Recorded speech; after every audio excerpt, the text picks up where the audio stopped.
सोचिए, आपका बच्चा अमेरिका की धरती पर पैदा होता है, लेकिन फिर भी उसे देश का नागरिक नहीं माना जाता। ये एक ऐसा फैसला है जो हजारों बच्चों से उनकी पहचान, उनका भविष्य छीन सकता था, लेकिन अब कोर्ट ने इस पर रोक लगा दी है। ये खबर अमेरिका से है, जहां पर लाखों प्रवासी परिवारों के लिए राहत की खबर सामने आई है। दरअसल कुछ महीने पहले अमेरिका के राष्ट्रपति डोनाल्ड ट्रंप ने एक नया आदेश निकाला था और इस आदेश में कहा गया था कि अब से अमेरिका में पैदा होने वाले हर बच्चे को नागरिकता नहीं मिलेगी। जी हाँ, यानी अगर कोई महिला टूरिस्ट वीजा पर या स्टूडेंट वीजा पर अमेरिका में हो और वहीं उस बच्चे का जन्म हो जाए तो वो बच्चा अमेरिका का नागरिक नहीं कहलाया जाएगा। इसका मतलब ये कि अमेरिका में जन्म लेने के बावजूद बच्चे को अमेरिका की सिटीजनशिप नहीं दी जाएगी।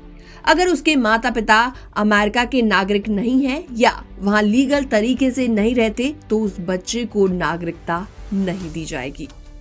अब इस आदेश को लेकर बहुत से लोगों ने कोर्ट में केस कर दिया। एक महिला और कई परिवारों ने कोर्ट से अपील की है कि ये आदेश गलत है, सरासर गलत है और इससे उनके बच्चों का भविष्य बर्बाद हो जाएगा। कोर्ट ने इन सभी बातों को सुनने के बाद बच्चों के हक में फैसला सुनाया। कोर्ट ने कहा, अमेरिका में जन्मे बच्चों को नागरिकता से वंचित करना एक बहुत बड़ा नुकसान है। यह आदेश फिलहाल लागू नहीं होगा। 7 दिनों के लिए इस पर रोक लगा दी गई है ताकि सरकार अगर चाहे तो ऊपरी कोर्ट में अपील कर सके। इसी बीच कोर्ट ने यह भी साफ साफ बोला है कि जो बच्चा 20 फरवरी 2025 या उसके बाद अमेरिका में पैदा हुआ है और उसकी मां टेम्पररी तौर पर अमेरिका में थी या अवैध रूप से वहां रह रही थी और पिता अमेरिकी नागरिक नहीं थे, ऐसे बच्चों को भी फिलहाल नागरिकता से नहीं रोका जाएगा। तो सवाल ये उठता है कि क्या ये फैसला फाइनल है? तो इसका जवाब है नहीं।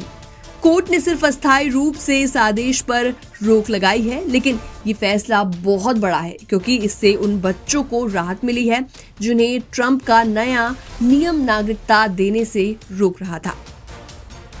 तो सवाल ये भी उठता है कि आखिर क्यों है ये मुद्दा इतना ज्यादा बड़ा? क्योंकि अमेरिका का संविधान बोलता है कि जो भी बच्चा अमेरिका में जन्म लेता है वो वहीं का नागरिक होता है। ये नियम बरसों से चलता आ रहा है, लेकिन ट्रंप इसे बदलना चाहते हैं। अगर ये नियम लागू हो जाता तो हजारों बच्चों को अमेरिका में जन्म लेने के बाद भी कोई देश का नागरिक नहीं माना जाता और उन्हें स्कूल, नौकरी, इलाज और पहचान जैसी बुनियादी चीजें नहीं मिल पाती। तो फिलहाल राहत की बात यह है कि कोर्ट ने डोनाल्ड ट्रंप के इस आदेश पर रोक लगा दी है। अब अमेरिका में पैदा होने वाले बच्चों की नागरिकता बनी रहेगी जब तक अगला फैसला नहीं आता। आपको क्या लगता है? आपकी क्या राय है? जो बच्चे अमेरिका में जन्म ले रहे हैं उन्हें नागरिकता मिलनी चाहिए या फिर नहीं? कमेंट सेक्शन में आप अपने विचार रख सकते हैं। बाकी तमाम अपडेट्स के लिए बने रहिए एनबीटी इंटरनेशनल के साथ।